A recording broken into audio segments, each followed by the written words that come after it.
Welcome to this video. My name is Darshan M.KATGERI and I am working with Jain College of Engineering, Belgaum. In this video, I will be solving a problem on isometric projections.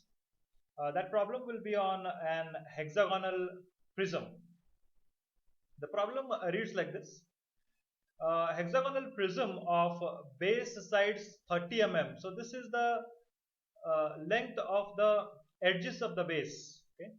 And axis length, this is the length of the axis, is resting on HP on its base with a side of base parallel to the vertical plane. So a side of the base is parallel to the vertical plane and we have to draw the isometric projection of this prism.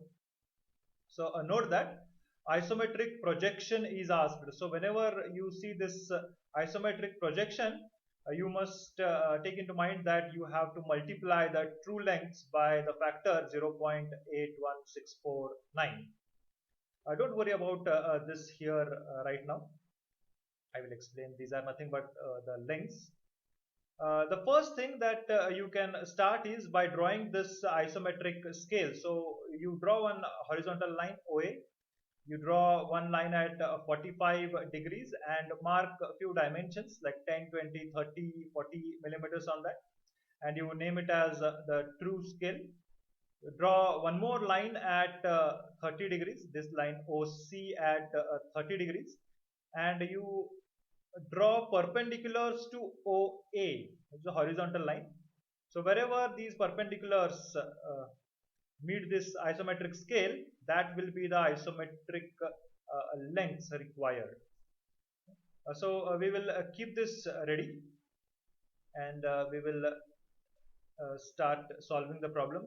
In this case, we must note that we need the orthographic views. In the rectangular prism problem, there was no need to draw the orthographic views because all the dimensions were directly available.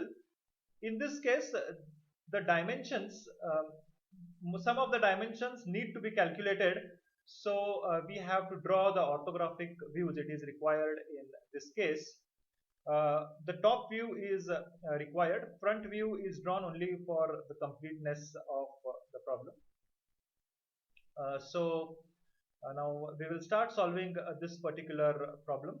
But before that, let us just go through the visualization of what we are going to do. Okay. So you will see that we have an hexagonal prism. PQRST is the base. This is PQRST and U is here. T is on this side, of course. And ABCDEF is the top face of this hexagonal prism. And one more thing to note is that one of the sides is parallel, so that is visible in the top view. So you can see that the side is parallel, one of the which is required. It is mentioned in the problem that resting on HP on its base with a side of the base parallel to VP. So this is important. One of the side of the base has to be parallel to VP. So you can consider this side UT or EF as parallel to a vertical plane, and this is the orientation that we need. Okay. So how we should go about this is that we must imagine that this hexagonal prism is enclosed in a box. Okay. It is enclosed in a box like this. So here I have shown the box. You can see that this box encloses the hexagonal prism. And for convenience, I have named it as it is appearing in the problem. So you can see that we have distances 1Q here, 4R, then 2U and 3T. All of these distances are going to be equal. Similarly, the distance from this corner here to this B and this corner here to B, and all these distances here from this corner to this and from this corner to this, all of them are going to be equal distances. and that is what is written here. So you will see that 1Q, 4R, 3T and 2U are equal distances. Also 1P and 4S, that is 1 to P and 4 to S. That is 1 to P and 4 to S, they are also equal distances. Of course, P and S are the midpoints of this side 1, 2 and 4, 3 respectively. So this is the visualization. So moving ahead, going back to the slide. To start with the problem, you first draw one horizontal line, and you draw one line. You select one point before that, one point, and draw one line at 30 degrees. So this angle has to be 30 degrees. Another line at 30 degrees in this direction. So both these angles have to be 30 degrees. And let us name this point. Let us name the point as 1.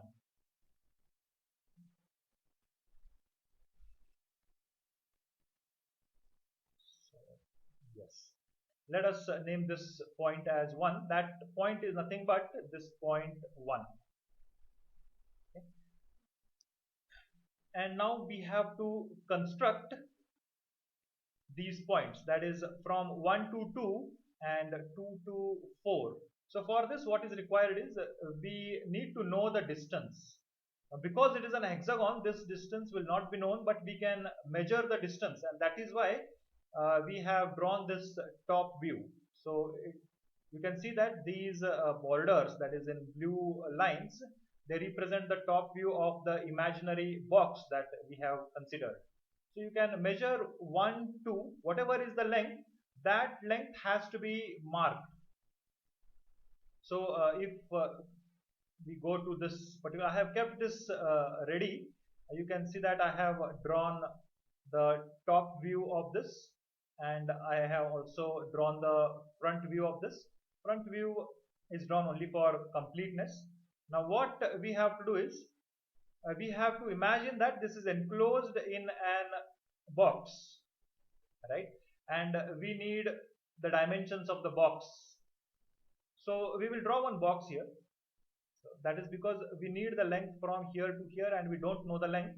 So we will imagine that it is enclosed in a box. So I am drawing this box here. So this is the box that we need.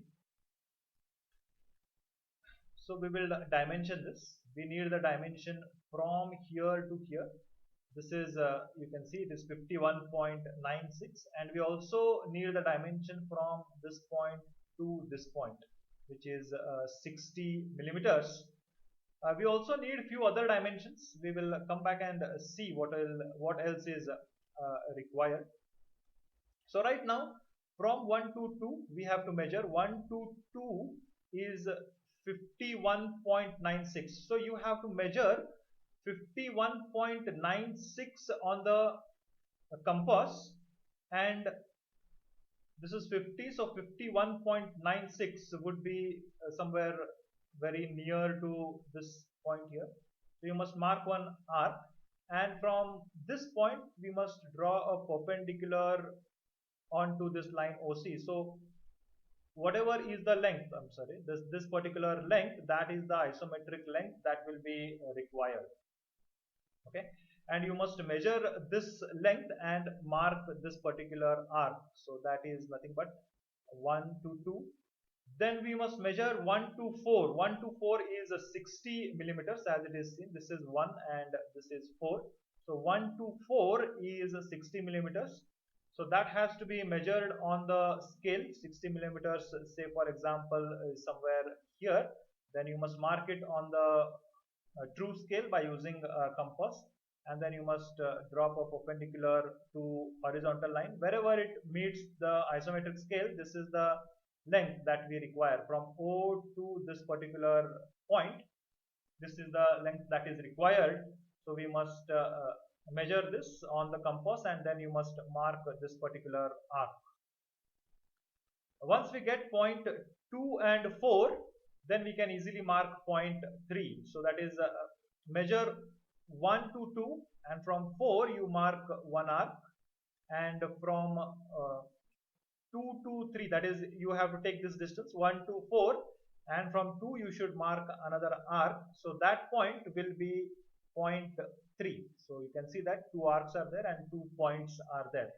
So this is how we need to obtain the base of the box that we have considered. The box is an imaginary box in this case.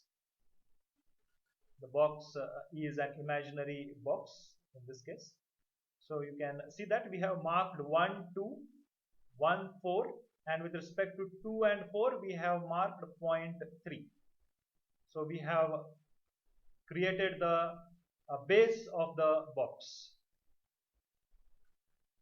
Now this front view is only drawn for completeness. This length is already known to us, 60 millimeters, because it is already given in the problem. 60 mm is already given. So what we can do is we can measure 60 mm on the 60 mm, say 60 mm comes somewhere here.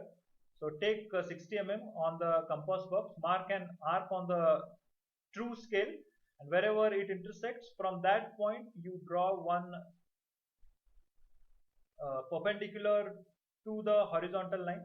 And suppose 60 mm is here, from here you draw one line, and from O to this distance on the isometric scale, measure this distance, and from this point you can mark one arc.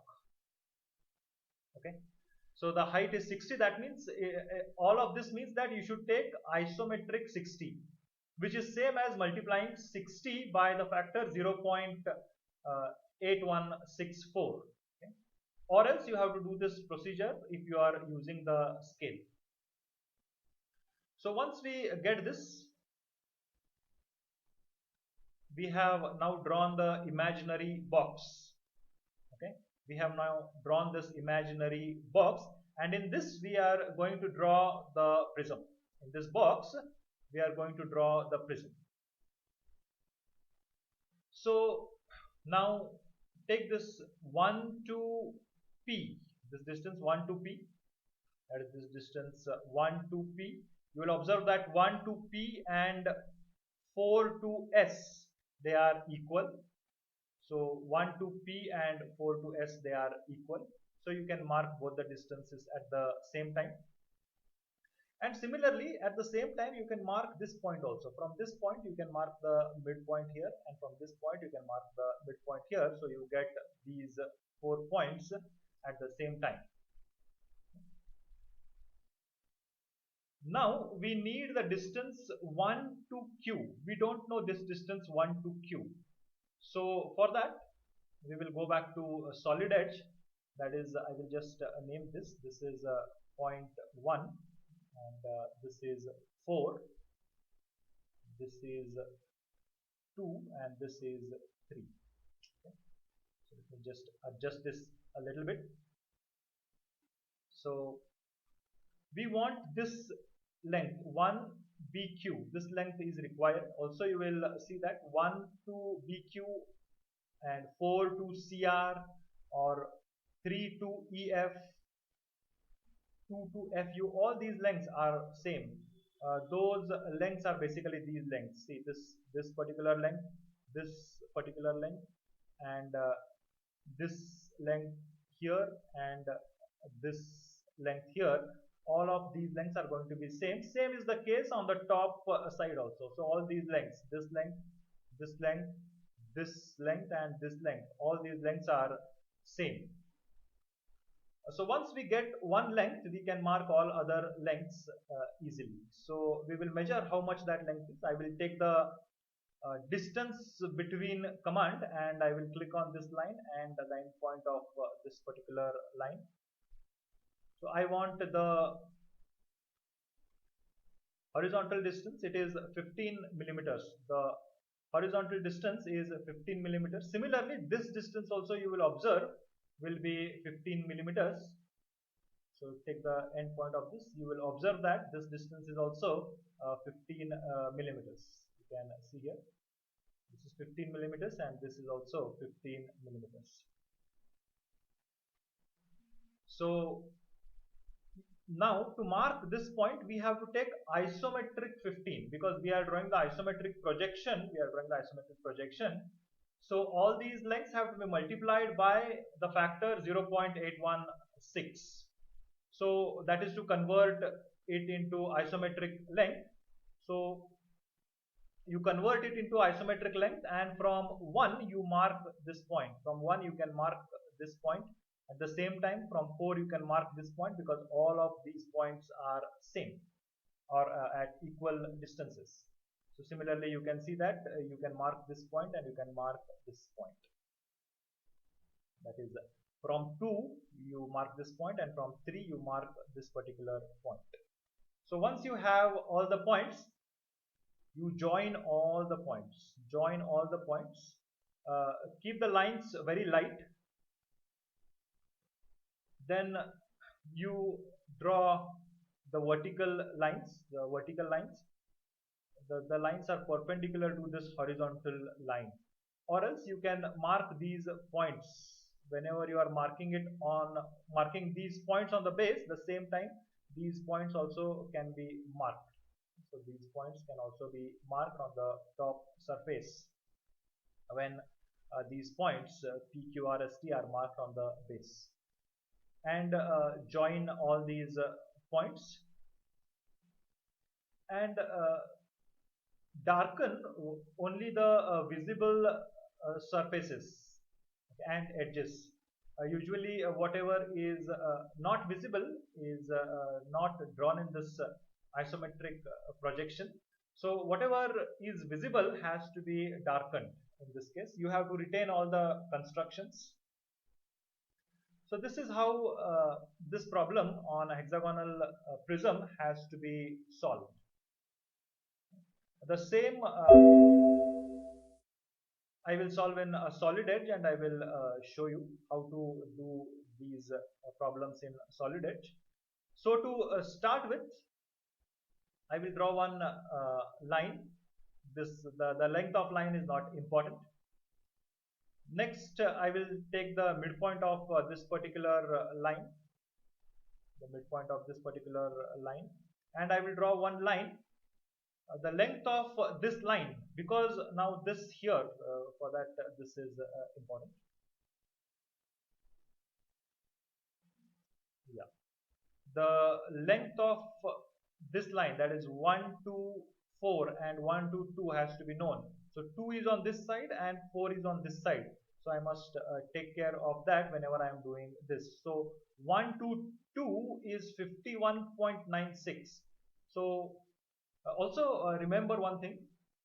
Whenever we are working in the software, the first thing that we do is we draw the isometric view, and after that we will go to the scaling option and multiply this isometric view by the factor, and all of the lengths will get reduced. So that process is a lot easier rather than multiplying the lengths each time by the multiplying factor. So this view that I am going to draw is going to be the isometric view.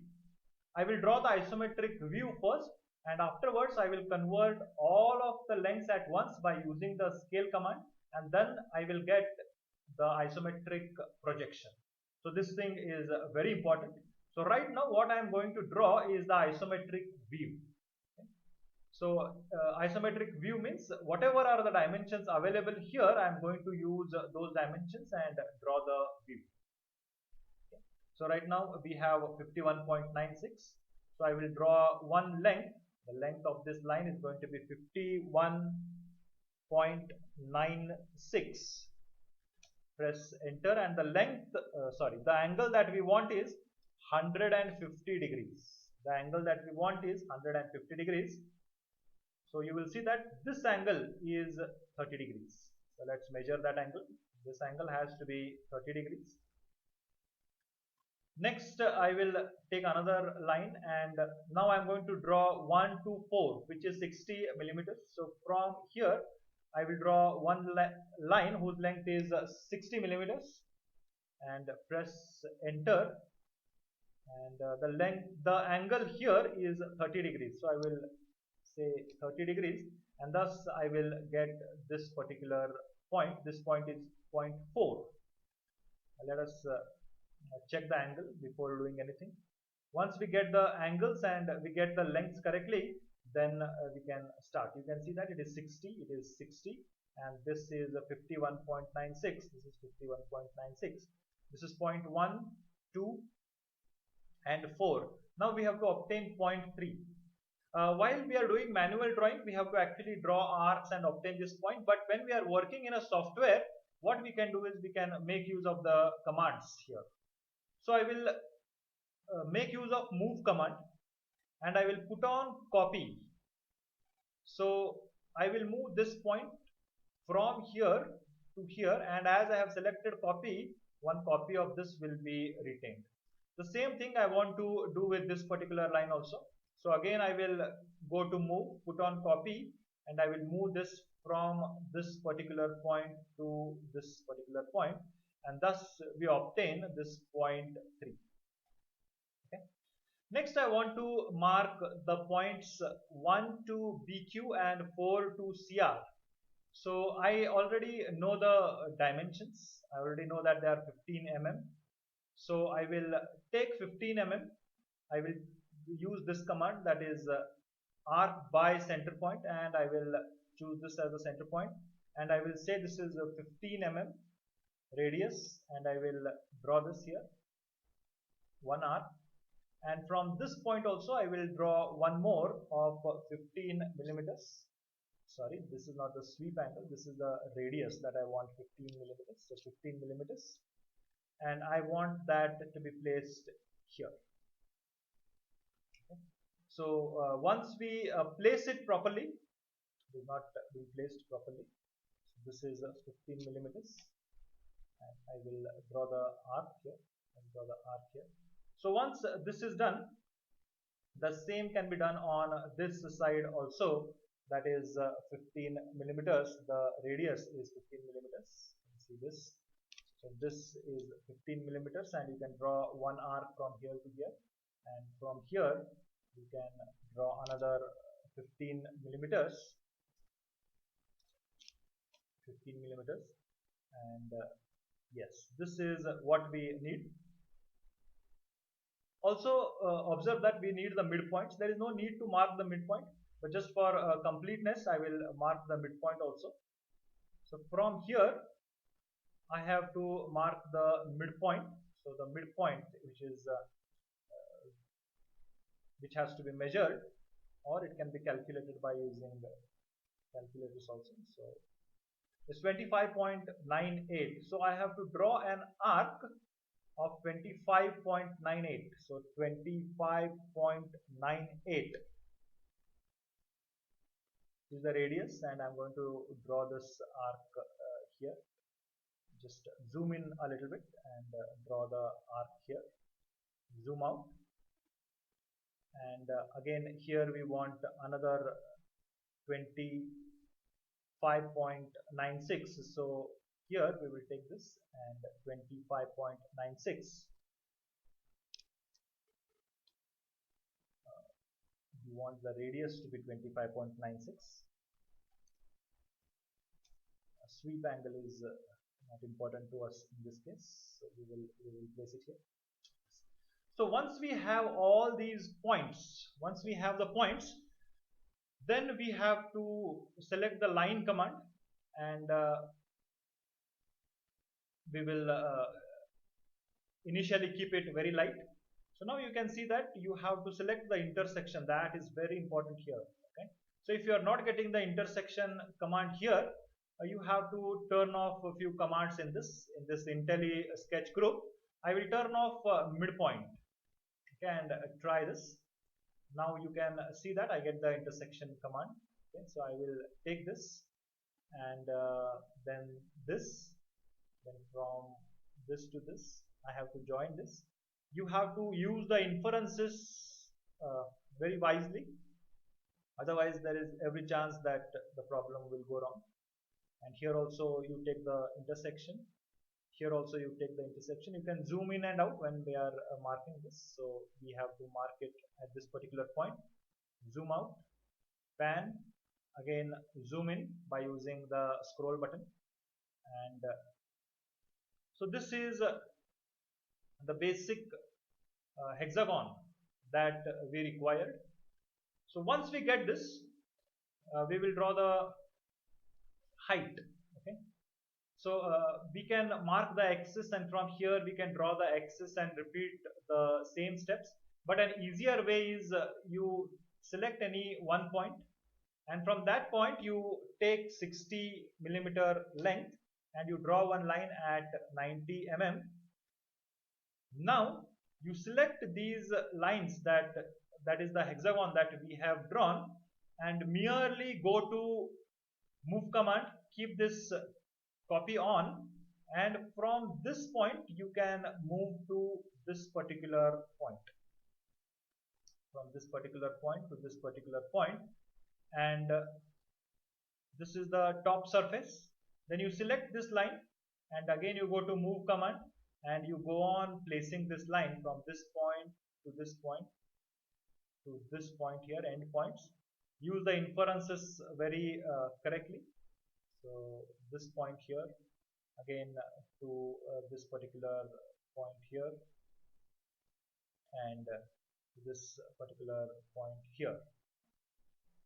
So here you will observe that how easily we have constructed the hexagonal prism. There was also no need to enclose this in another square, but in manual drawing this has to be done by drawing another square here on the top surface. So doing it on computer is a lot easier. We will cut all the lines that are not required in this case. So we will just cut this. This is cut this, and yes, this is what we have to draw. So inside we have these particular lines. Let us erase all these. These are not required. The best practice is to put them on a different layer and to hide the layer rather than deleting the lines. So you select all the lines, select these lines here, and the thickness of these lines will be 0.5 mm. So this, what we have drawn, is the isometric view. Now this has to be scaled down. This is the isometric view. We will just write this. This is isometric view. Isometric view. But we want isometric projection. We want to draw isometric projection. So what we will do is we will have another. I will copy this. All of this I will copy. Move from this point to this point for timing. Now what I have to do is I have to scale this. To scale, I will go to this option wherein we have mirrors, and this small arrow. I will select the arrow and we can see the scale option here. Select this scale option. Here you have steps and scale and reference. What we want is the scale. So select this, and the factor by which we want to scale is 0.81649, and we don't want a copy of this, so we have turned off copy and say enter. Then you will see that we will get a much smaller view, drawing here. That is the isometric projection, and that is what is required. Right? So I'll place it here. This is the isometric view. Just zoom in and show you. This is the isometric view, and this is the isometric projection. We are expected to do this. Okay, this has to be done. This is only kept because it is better to show you people the comparison. We have to do this isometric projection. Okay. So this is the solution for this. This is not required. So I will cut this. I will cut this. Okay, okay, fine. What we can do is we can go to group. You can group this. You can name it, and then if we don't need this, you can cut the whole group. This is required here, so I will move it here. So isometric projection. This is the isometric projection. Also, if you see the lengths of the lines, if you see this length, it is 48.99. Okay, so just dimension it. This is 48.99. 48.99 is nothing but 60 multiplied by 0.81649. So that will be 48.99. So you can check all the lengths. This length is less than 30 mm. You can see it is 29.36. So all of these lengths will get scaled at the same time. So there is no need to do each and every length separately and draw this view. So this is the complete solution of the problem. Thank you.